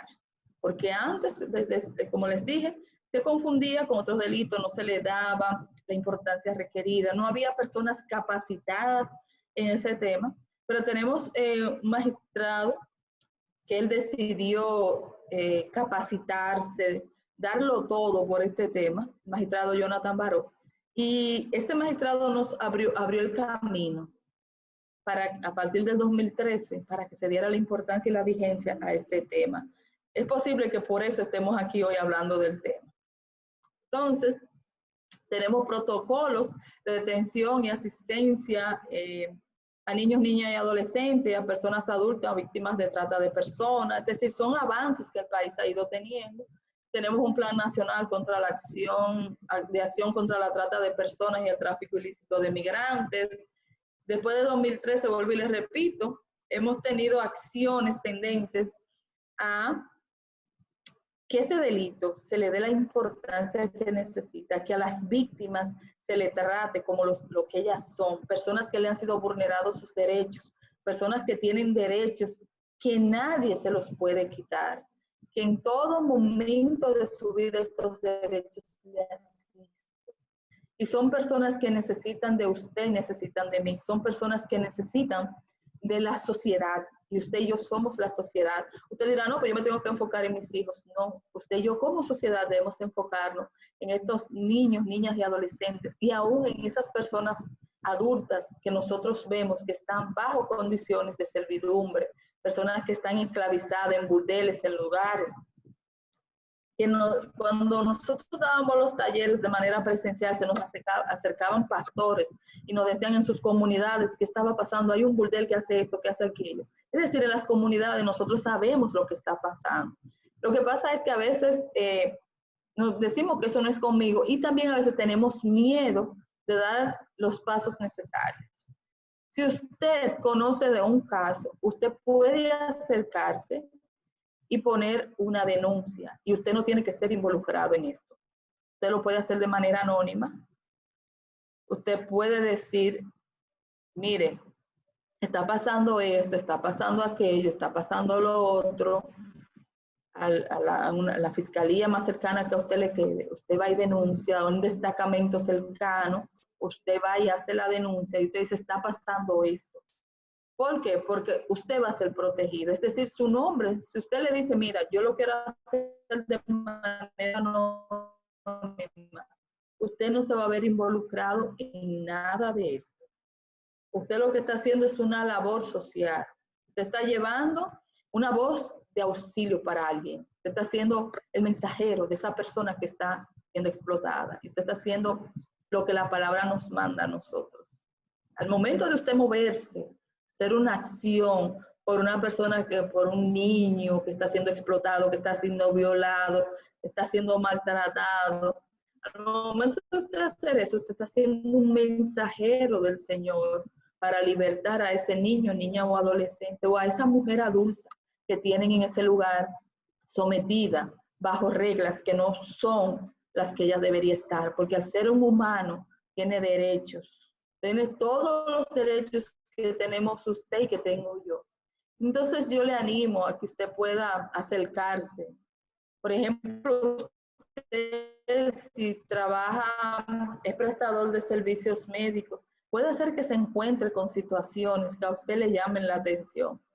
Y usted, bueno, eso es normal. No, hay cosas, ya decía que hay momentos que hay que cambiarse los lentes y quitarse el lente y decir, déjame limpiarlo bien, a ver si yo estoy viendo bien. Porque a veces no estamos viendo bien. Y eso no es nada, eso es normal. No normalicemos el delito, no lo normalicemos. El delito es el delito. Y hay una persona que está sufriendo por eso. Y esa persona que está sufriendo por eso necesita de ti y necesita de mí. De alzar la voz, de hablar. Si es un niño, hablar por ese niño. Si es una niña, hablar por esa niña. Hacer algo. No quedarnos con los brazos cruzados. No quedarnos diciendo, eso no es conmigo. Eso no es para mí. No, no, no, no, no. Que nosotros digamos, porque también tenemos un mito de que la justicia no funciona, no van a hacer nada. Mire, no van a hacer nada. Si usted y yo no hacemos nada, menos van a hacer. Es que no van a hacer nada, es que me van a involucrar, es que eso, es que aquello. Y nosotros nos quedamos en eso, en decir que no, no, no, no, mire, levantémonos como hombres y mujeres de Dios, como hombres y mujeres que amamos a nuestro prójimo y digamos, no, yo lo voy a hacer, mi parte y la justicia hará la de ella. Hay una parte que me toca a mí y le toca a usted. Nosotros hacemos nuestra parte y que la justicia se encargue de hacer lo demás. Pero es triste que usted y yo, viendo lo que está pasando a nuestro alrededor, nosotros digamos, ay, eso no es conmigo, la justicia no hace nada. Sus papás, su mamá. No, hay momentos en que nosotros debemos decir, si yo lo estoy viendo, es para que haga algo. Si me llegó, que se me acercó a la niña y me dijo, como pasan situaciones, que las niñas le cuentan lo que está pasando, que tienen la confianza de decirle a usted, entonces es usted el ente llamado a ir a hacer algo por esa niña. Y yo no le estoy diciendo a usted que se enfrente a los padres, que se enfrente a... No, yo le estoy diciendo a usted que vaya a la autoridad y de manera anónima usted le diga, mira, yo quiero decirte esto, yo lo que no quiero es estar involucrada en esa situación porque vivo en el entorno, vivo en esa comunidad, trabajo ahí, hago eso, hago aquello. Pero sí yo quiero decirte que está pasando esta situación. Y olvídese de que si la justicia va a ser, si alguien va a hacer. Lo importante es que usted y yo hagamos nuestra parte para que podamos ver niños, niñas y adolescentes como estos que están en la foto. Están libres, que tienen el deseo de sonreír y el deseo de ir hacia adelante. ¿Y qué más que usted y yo ser parte de eso? De que estos niños puedan sonreír, de que estos niños puedan correr, de que estos niños puedan estar libres y de que estos niños puedan llegar a las metas que ellos tienen en sus vidas. Es importante cuando usted los oye que dice, es que yo quiero ser médico. aún en la condición en la que ellos están, ellos tienen sueños. Cuando tú hablas con ellos te dicen, yo quiero ser médico, yo quiero ser fiscal, yo quiero ser esto. Y qué bueno que usted y yo pudiéramos ser parte de que esos niños llegaran a cumplir esos sueños, de que esos niños se vean así como estos que están aquí, libres, con deseos de correr, con deseos de reírse. Qué importante sería para mí como ser humano encontrarme dentro del grupo que empuje, aunque sea a uno, a ser libre. Encontrar esa libertad, que sus padres no se los den, que el gobierno no se los den, que nadie se los dé. Siéntase usted privilegiado de poder hacer algo por estos niños. Así es que nosotros desde Misión Internacional de Justicia, es nuestro deseo que ustedes puedan ser catalizadores de lo que en esta tarde hemos hablado. Que si usted oye a alguien en su entorno, no, que la justicia no hace nada. No, la justicia no hace nada si tú y yo tampoco hacemos nada. Si nadie hace nada, nadie, todos nos quedamos con los brazos cruzados. Entonces que usted nos ayude a nosotros a romper con el mito de que no se hace nada. Nosotros tenemos la experiencia de Misión Internacional de Justicia, que sí, que la justicia para los pobres es posible. Tenemos casos donde hemos visto que sí es posible que haya justicia, porque el Señor, al ver la acción suya, Él toma el control y mueve los hilos y Él hace a favor de los necesitados. El Señor ama a los niños, el Señor ama a aquellos que están esclavos, el Señor les ama y nos ha llamado a nosotros a ser ese ente de ayuda, ese mensajero, ese vocero, esa mano ayuda para cada uno de ellos. Y ustedes como prestadores de servicios médicos están en un lugar privilegiado. Están privilegiados porque ustedes en el lugar donde están pueden detectar muchísimas situaciones irregulares. Y sin temor, sin ese temor de que no van a hacer nada, de que voy a estar involucrada, siéntase en la libertad de hacer algo por aquellos que están en condiciones de cautiverio, que no están amarrados, como decía ahorita, no tienen cadena, no tienen unos cepos, pero sí están en cautiverio. Su dignidad le ha sido robada, le ha sido tirada por los suelos. Son personas que se sienten, muchos te dicen, no tienen ni siquiera deseo de seguir viviendo por las situaciones a las que se han visto expuestas. Pero tú y yo sabemos que sí hay una esperanza y nosotros debemos ser un granito de arena que se mueva para que esa esperanza llegue a estas personas. Ustedes me disculpan porque yo lo que soy es abogada, pero me apasiona tanto, me apasiona tanto que por eso les hablo de esta manera. Y sí hay justicia para los pobres, sí hay justicia para los necesitados, sí hay justicia. Así es que Dios les bendiga mucho y gracias por este tiempo. Muchas gracias, Mildred, por todas esas informaciones y esas declaraciones sobre los derechos humanos que cada uno de nosotros tenemos. No importa la raza, la clase social, la religión, la edad, no importa, todos tenemos los mismos derechos. Y una de las formas, o varias formas existe para denunciar estos casos, está ir a una de las procuradurías más cercanas. Está también la línea Vida, que es el 809-200-1202. Recuerden esta línea. Y desde el año pasado se habilitó la línea del 911, del 911. Esperamos que todavía ahora con el cambio de instituciones estatales en nuestro país permanezca ese logro que tuvimos el año pasado de que se incluyera el 911 como una línea de ayuda también para los abusos, para la explotación, para la trata de personas.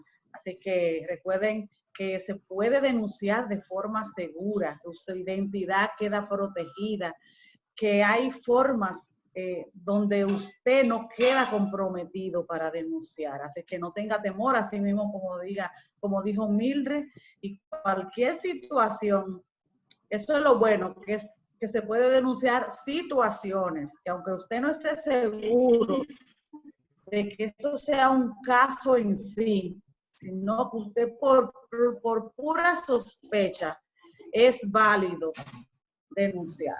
Y eso es muy importante saberlo, porque entonces ahí empieza el proceso de investigación, pero mientras tanto usted puede dar un paso adelante y denunciar cualquier situación sospechosa. Así que le doy muchas gracias a ustedes. Le voy a copiar ahora aquí en el chat también el segundo enlace para que me puedan llenar la segunda evaluación. Ahí le mandé. Espero que hayan tomado la primera, ¿verdad que sí? El primer enlace, que bueno, me dice que sí. Entonces ahora le estoy mandando el otro enlace para que lo puedan tomar. Entren, punchen esas 4 preguntitas, le dan a enviar, yo la voy a recibir. Entonces, una manera de cómo evaluar estas capacitaciones, y es muy importante para los resultados que queremos tener. Otra cosa es el seguimiento, y ustedes saben que cuentan con nosotros, Comisión Internacional de Justicia, para cualquier seguimiento, para cualquier situación que se presente en el hospital, que ustedes puedan tener la sospecha de que hay una situación, y saben que pueden contar con nosotros para poderle dar la guía y poderle darle la orientación para saber cómo actuar si ustedes todavía no se sienten con el empoderamiento. Pero la idea es que después que usted escuchó esta capacitación, ustedes puedan sentirse empoderados para accionar y para poder estar vigilante, como dijo Mildred, de cualquier situación sospechosa. Así es que voy a abrir unos minutos para preguntas, si tienen algunas preguntas. Pues vamos entonces, como no lo han escrito en el chat, le voy a dar la oportunidad para que puedan abrir su micrófono, y si quieren hacerle una pregunta a Mildred directamente o a Luz del Alba, pueden hacerlo en este momento antes de cerrar. Buenas, disculpe. Buenas, Jessica. Mi nombre es Jessica, para los que no me conocen. Yo envié una pregunta, pero parece que se envió privada. Okay. Pero la diré.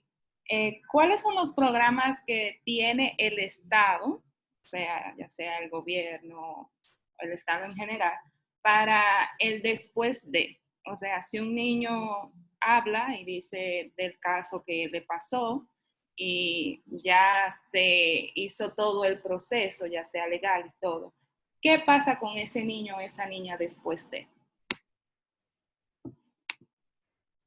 Cualquiera de las dos. Bueno, Luz del Alba puede responder. Bueno, Milda también puede hablar de la parte legal, ¿verdad? Pero sí, si ya usted me dice como partiendo de ya se hicieron las investigaciones y se supo, ¿verdad? Todo para ponerme en contexto. Ok. Entonces, con ese niño, lo que procede es que Conani, si los padres están involucrados en ese sentido, Conani toma parte del proceso. Se le da, de hecho, desde el inicio, Conani debe tener parte en el proceso porque es el órgano rector, ¿verdad?, de la niñez. Entonces, perdón, en ese sentido, cuando Conani toma parte, ellos hacen las investigaciones del lugar. Si son los padres que están involucrados, entonces ellos hacen un levantamiento para ver si hay otros familiares del niño que pueden tenerlo y que esté seguro. En caso de no aparecer un familiar, entonces lo institucionalizan, o sea, por un tiempo, en un lugar de paso, y se van haciendo como esas investigaciones. Realmente es un proceso, toma un tiempo, pero eso más o menos. No sé si le respondí su pregunta totalmente. Más o menos, va por ahí, pero gracias. Pero ¿qué otra cosa? O sea, en cuanto a, Conani es una organización, me imagino que ya es la que escoge al niño o a la niña y lo instruye, me imagino. ¿Eso fue lo que usted quiso decir, más o menos? Conani toma al niño para su protección. Okay. O sea, si los padres están involucrados, exacto, es para su protección. Conani tiene hogares de paso en los cuales entonces se lleva al niño, como le dije, si los padres están involucrados. Además, en el primer proceso, el niño es bueno que se saque de la comunidad porque puede afectar el testimonio del niño. Entonces, se toman como esos pasos de lugar para protección del niño y de los derechos del niño. Perfecto, gracias. Y también, si el padre no está involucrado, pero el padre es negligente, es decir, el caso se dio no porque el padre estuviera involucrado, sino por negligencia del padre, también CONANI puede tomar al niño y tenerlo bajo su protección porque ve que es un padre que no está apto para tener a su hijo. Entonces, el Estado tiene ciertos programas, pero también cuando el Estado no puede dar la asistencia, para eso existen instituciones como la nuestra y otras más que le dan asistencia psicológica al niño, le dan, y a la niña, al adolescente, le dan cierta asistencia que necesita una persona, una víctima que ha pasado por esta situación. A veces ustedes saben que nuestro Estado es un poquito negligente, quizás no porque quiere, sino porque no tiene las condiciones. Entonces, hay muchas instituciones como la nuestra y otras más que le dan esa ayuda que el niño, niña o adolescente necesita, ayuda psicológica, cualquier ayuda que el psicólogo o la psicóloga determine en el área psicológica que necesita, en su área familiar, reciben esa asistencia. Sí, abonando quizá un poquito también, quizás que no, también cuando el niño en primera instancia, ¿verdad? Como yo le explicaba, se atiende también sus necesidades básicas como salud, se le hacen las ITS, como se puede, se le hace una evaluación integral al niño. Eso es lo que debe proceder. En cuanto a salud, también se tiene que verificar qué tanto daño psicológico ha recibido, así como decía Mildred, para que pueda recibir la ayuda con la psicóloga. Cuando están en el hogar de paso de CONANI, si es llevado allá, también ellos cuentan con con un personal que le da asistencia psicológica. Entonces, sí. Luego, cuando lo llevan realmente hay cosas que hay que cubrir en ese sentido, porque, ¿verdad? Como Mildred decía, hay cosas que faltan. Se le debería dar un seguimiento a largo plazo cuando el Estado debería proveer eso, cuando ellos van a sus hogares. En este caso, cuando ellos también toman casos, entonces lo hace. O por lo menos eso, ¿verdad? Cuando estábamos en la fase de casos, realizamos ese seguimiento a largo plazo, donde al niño también, o a la niña o al adolescente también, nosotros teníamos un programa para que también se pudiera hacerse de algún curso y pudiera entonces empezar, ¿verdad?, a cambiar cosas. Pero realmente el Estado, en nuestra realidad dominicana, no cuenta con los suficientes recursos para dar este seguimiento a largo plazo. Solamente se le da el seguimiento cuando llega al hogar, luego si los padres buscan una persona como que pueda atender a ese niño, pero después de ahí no pasa nada. Gracias, gracias. Muy bien. Quiero informarle que le envié el correo de Michelle, creo que incluye a Julie y a Lynette, en una guía que preparamos para ustedes, especialmente para el personal médico, de cuáles son las indicaciones físicas que podemos dar como alerta de que esa persona es víctima de trata, víctima de explotación sexual comercial. Entonces ustedes pueden imprimirla en un volante, una pequeña guía que la tienen en el correo para que entonces la puedan compartir con cada uno de ustedes. Si tienen otra pregunta para finalizar, entonces es la oportunidad. Niurka tiene una pregunta antes de cerrar. La mía es similar a la de Jessica y tengo una pregunta y también quisiera que me den asesoría en otra parte.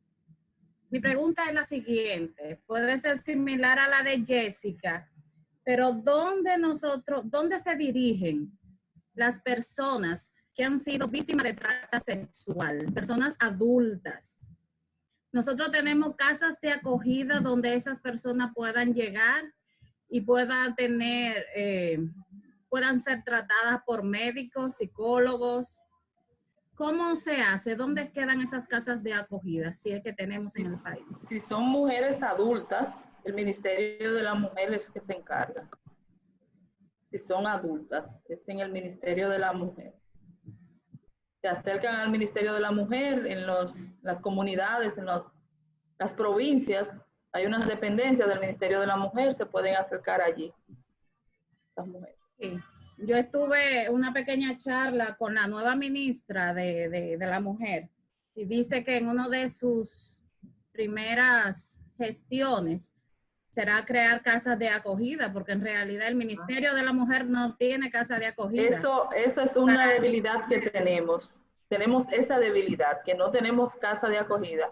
La Procuraduría tiene una casa de acogida, pero es al momento de ser rescatadas. Si es un grupo grande de mujeres que han sido rescatadas, la Procuraduría General de la República tiene una casa, esa sola es que tenemos. Entonces, esa debilidad está latente en nuestro país. Pero qué bueno que esa ministra te dijo eso, que tienes interés de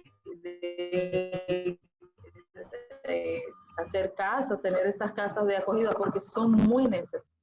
Sí, esas son unas de las primeras cosas que según ella va a tratar de hacer en los primeros 6 meses de su toma de posesión en esa oficina. Nosotros solo aplaudimos a ella.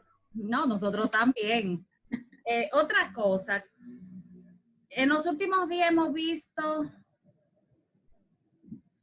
cosas que han pasado que tienen que ver con niños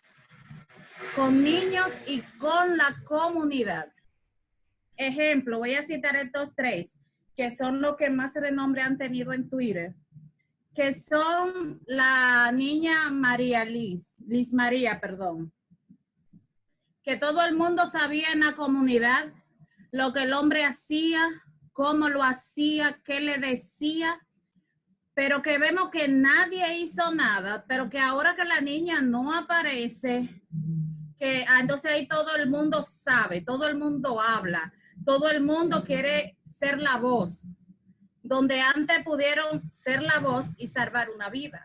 Entonces, ¿cómo nosotros podemos llevar diferentes charlas a las diferentes comunidades donde los niños son más vulnerables para hacerle entender a las personas, a los comunitarios, que eso que ellos ven normal en su barrio tiene un nombre y puede ser penalizado por la ley? ¿Cómo nosotros podemos llevar ciertas charlas a esos lugares, concientizando a las personas? Eso es muy bueno, eso que tú dices. Me encanta porque siento que valió la pena el que estemos aquí esta tarde.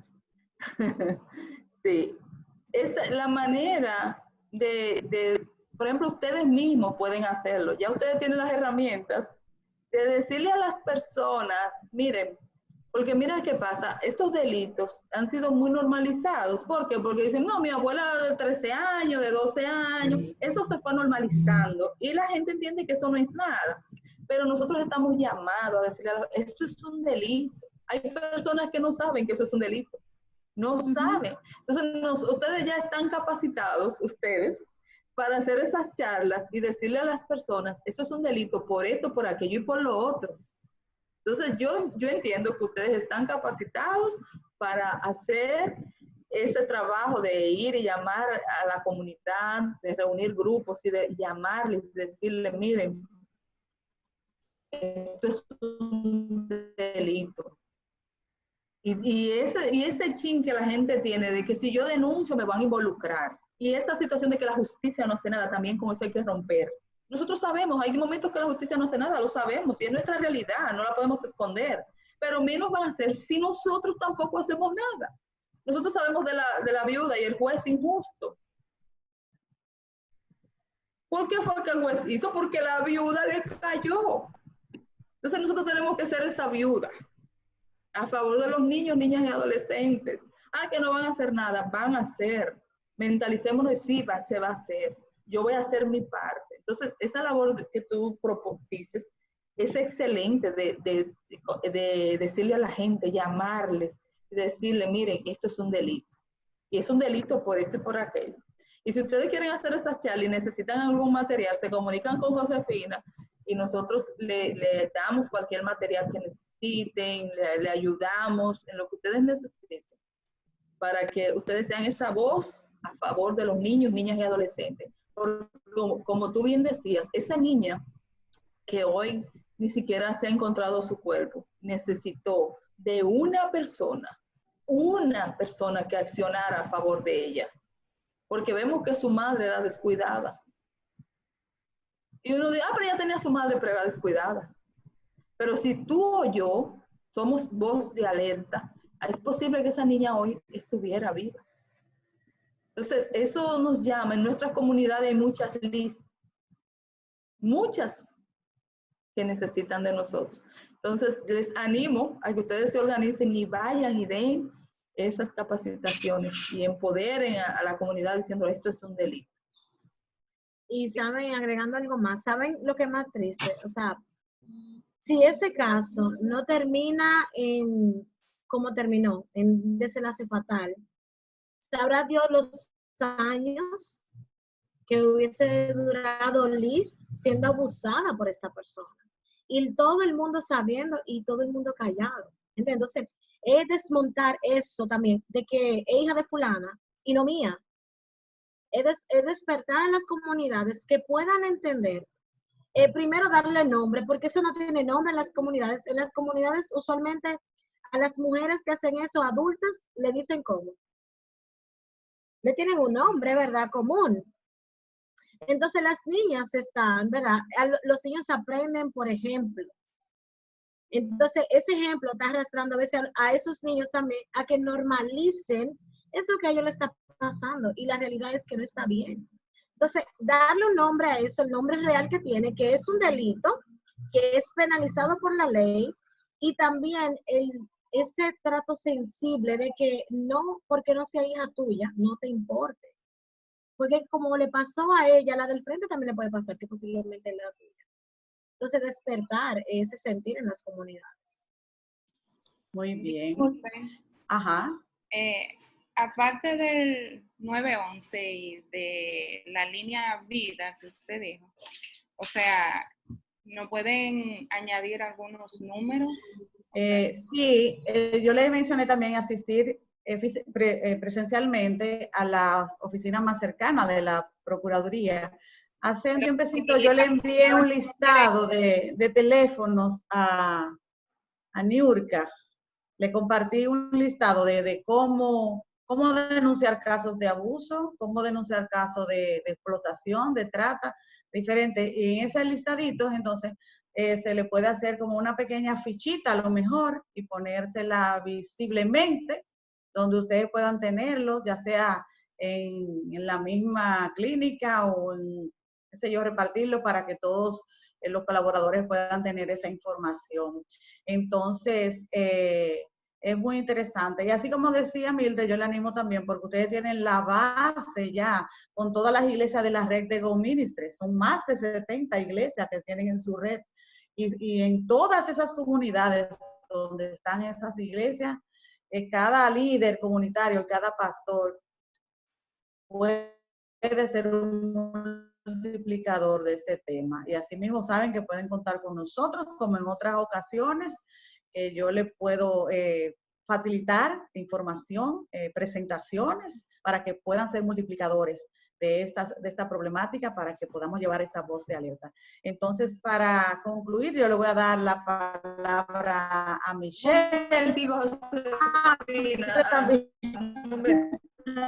Decirle que lástima que estamos en tiempo de apoyarle en esa actividad, ya de mi tiempo personal, pero el COVID nos tiene a todos en la orilla. Pero si no fuera por esto, de mi tiempo personal, no tendría problema. En ustedes me dicen el sábado, yo le apoyaría, porque esa es la labor nuestra.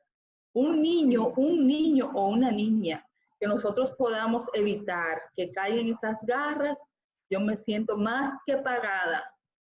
Me siento más que pagada con eso. Así es que ojalá que el Señor nos permita que COVID pase rápido, sí, para poderles apoyar, que yo no tendría problema en moverme en un fin de semana a darle el apoyo. Sí, y también si coordinan actividades vía Zoom, con comunitarias también no, sí, Niurka sabe que estamos para servirles. Así que le voy a dar la palabra a Michelle, agradeciendo la oportunidad que tenemos en esta tarde de estar compartiendo con ustedes. Así que Michelle, pues, el micrófono es tuyo. Gracias. Muchas gracias le queremos dar nosotros a ustedes por haberse tomado este tiempo, sin importar la situación que estamos afrontando. A través de eso, ustedes decidieron que no, que querían ayudarnos, apoyarnos y darnos esta charla. Muchas gracias a ustedes, de verdad que fueron exposiciones magistrales. Nos ayudaron mucho, nos dieron muchas pinceladas ya de cosas que podemos tener en mente.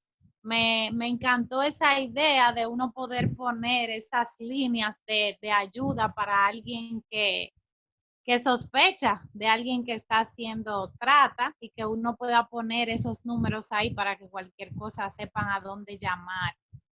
Y gracias a todos los que están aquí también, que nos acompañaron y pudieron ser bendecidos con esta charla. Y en el caso de que a nosotros se nos dé una situación, que nos llegue un niño o algo, que el padre no lo esté llevando por otra cosa, pero uno haciéndole una evaluación entiende de que ese niño puede estar siendo víctima de eso, ¿qué paso nosotros deberíamos seguir con eso?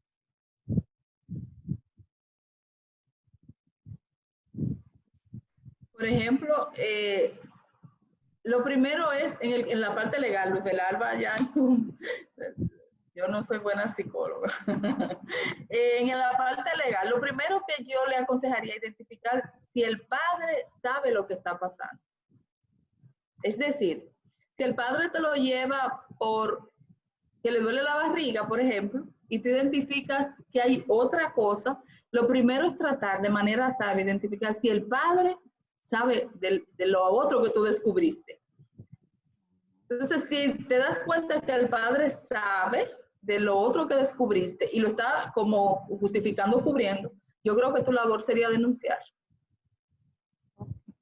Entonces, denunciar privado, que como tú dices, claro, que como protegiendo nuestra imagen, llamando como Josefina le dio los números, donde tú puedes hacerlo de manera que tú no tienes que identificarte y decir, yo soy fulanita de tal, y no, le dice, está pasando esto con tal persona en tal lugar, y ya. Ok. Pero entonces ahí ya no hay forma de proteger la identidad del paciente, entonces, porque ya luego que tú denuncias eso, entonces ellos aparecerían allá o tratan eso de una manera privada. Bueno, el caso es que las autoridades van a hacer la investigación. Hay una forma que la fiscalía tiene que hace investigación sin que nadie se entere.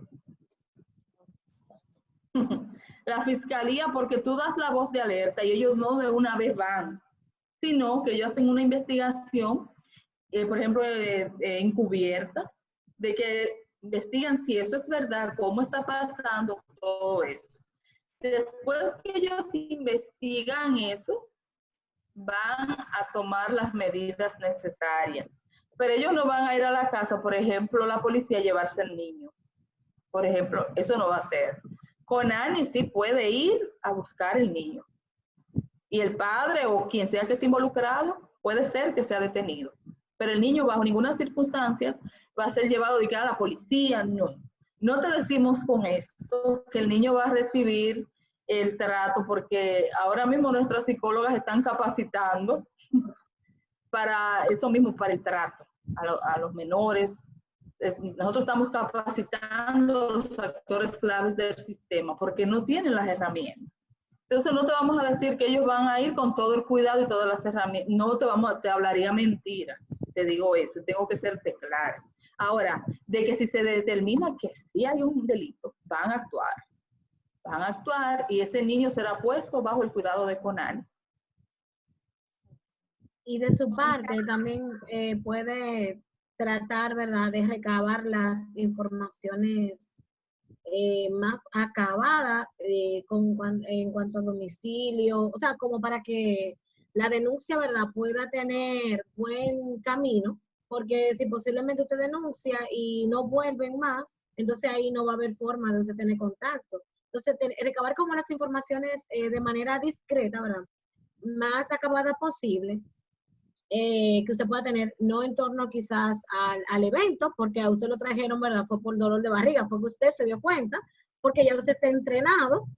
Entonces, en ese aspecto, levantar toda la información que usted necesite, que crea que sea muy pertinente para que pueda andar con el paradero de ese niño, de esa niña.